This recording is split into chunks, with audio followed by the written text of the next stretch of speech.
From the PEP Radio Newsroom, these are the stories we are covering at this hour. Communities along a 700-mile stretch of Alaska's southern coast ordered residents to higher ground after a powerful offshore earthquake Wednesday, but officials quickly downgraded and then canceled a tsunami warning for the region. There were no reports of significant damage. The earthquake, with a preliminary magnitude of 7.3, struck at 12:37 p.m. local time south of Sand Point, a community of about 600 people on Popoff Island in the Aleutian Chain, according to the Alaska Earthquake Center. There were 40 aftershocks detected within the first 3 hours, the center said. We have seen other earthquakes in the area that have not generated significant tsunami waves, but we're treating it seriously and going through our procedures, making sure communities are notified so they can activate their evacuation procedures, said Jeremy Zidek, a spokesperson for Alaska's Emergency Management Division. The quake was felt as far away as Anchorage, almost 600 miles to the northeast. The National Tsunami Warning Center issued a warning for an area stretching from about 40 miles southwest of Homer to Unimak Pass, about 700 miles away. Among the larger communities in the area was Kodiak, with a population of about 5,200. The warning was downgraded to an advisory about an hour later and canceled just before 2:45 p.m. local time. In federal budget news, just after 2 a.m., the Senate passed about $9 billion in federal spending cuts requested by President Donald Trump, including deep reductions to public broadcasting and foreign aid, moving forward on one of the president's top priorities despite concerns from several Republican senators.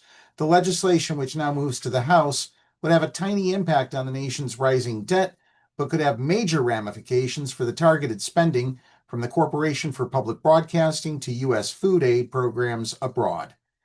It also could complicate efforts to pass additional spending bills this year, as Democrats and even some Republicans have argued they are ceding congressional spending powers to Trump, with little idea of how the White House Office of Management and Budget would apply the cuts. The 51-48 vote came after Democrats sought to remove many of the proposed rescissions during 12 hours of amendment votes. None of the Democratic amendments were adopted. The Urban League has declared a state of emergency for civil rights in the U.S. in response to Trump. One of the nation's oldest civil rights organizations is calling for a new resistance to the administration's agenda. The National Urban League's annual State of Black America report accuses the federal government of being increasingly determined to sacrifice its founding principles, according to a copy obtained by the Associated Press. For a long time, people saw white supremacist politics and white nationalism as on the fringe of American politics. It has now become the mainstream of the American right, whose central foundation is within the Republican Party, said Mark Morial, president of the Urban League. The report directly critiques Project 2025, condemns major corporations, universities, and top law firms for reversing diversity, equity, and inclusion policies, and accuses social media companies of censoring Black voices while enabling extremists to spread radicalizing views. Not to be outdone, the Trump administration says civil rights groups are doing the discriminating.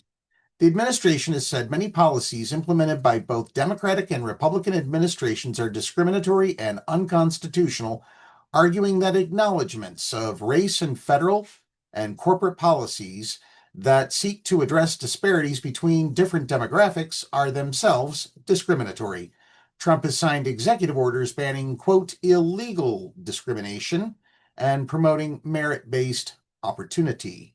In response to the Urban League's report, White House spokesman Harrison Fields said civil rights groups that oppose the administration aren't advancing anything but hate and division, while the president is focusing on uniting our country. And now for a word of commentary. Words such as always and never are all-encompassing and extreme. The expression, "it's always sunny in Philadelphia," implies that clouds never cross the city and that they never have rain. Neither of these would be good. Thus, when one says the Trump administration never tells the truth, that isn't good either. We need a government that is transparent and does not lie to the people. So, merit-based? Really? Does that explain why our defense secretary is a former Fox News weekend anchor and our education secretary is a former puppet master at WWE? Based on what merit was Kristi Noem selected as Secretary of Homeland Security? For shooting a puppy? How did Robert F. Kennedy Jr. get his job as Health and Human Services Secretary? Merit? He has no medical training, never worked in any mental health expert capacity, and he fears vaccines. Instead of attacking universities, the National Weather Service, scientists, and jacking up tariffs on our allies, all while opening concentration camps on U.S. soil and committing mass remigration, perhaps the Trump administration could stop covering up the Epstein files and start doing the work they were elected to do. Provide relief for people who are at risk of being homeless, starving, or losing their health care insurance. That's the news at this hour. If you are watching the video version of our news reports on YouTube, leave a comment and subscribe to our channel. Download the Live 365 app to take PEP Radio with you wherever you go. Up next, we have the Meadville area weather forecast here on PEP Radio.